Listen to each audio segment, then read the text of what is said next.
তাহসান ভাইয়ের মতো একজন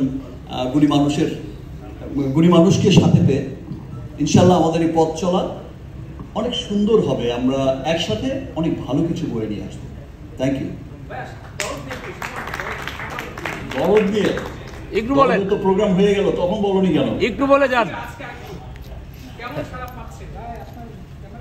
দরদ ভালো লেগেছে? বাস গুড। দরদ ভালো লেগেছে, হাইয়েস্ট ওপেনিং দিয়েছে, দরদ এখনো চলছে দেশ বিদেশে। এটাই হচ্ছে ভালো লাগা।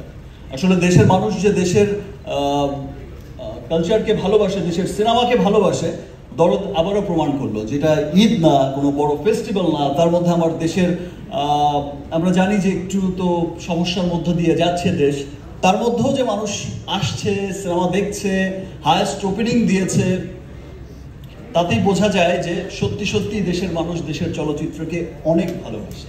এত বছর ধরে শাকিব খানের রাজত্বের রহস্যটা আসলে মূল রহস্য বছরের পর বছর এই যে রাজত্ব করছেন চলচ্চিত্রের রহস্যটা কি? এটা তো প্রশ্ন হয়ে গেল। সেটা হবে, এগুলো রহস্য সমস্ত কিছু হবে সিনেমার প্রোগ্রামে। ওকে, আজকে তাহসান ভাইয়ের প্রোগ্রাম, আজকে তাহসান ভাইকে ওয়েলকাম জানাচ্ছি। আজকে শুধু তাহসান ভাইকে নিয়ে কথা হবে, আর কথা হবে রিমার্ককে নিয়ে। ওকে,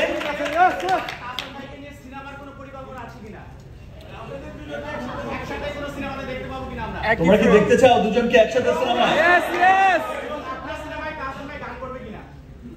তোমরা দেখতে চাও তো? হ্যাঁ।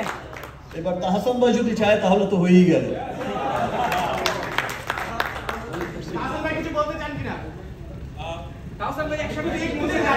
একটু ডাইসে যদি আসতেন তাহসান ভাই। যেটা হয়েছে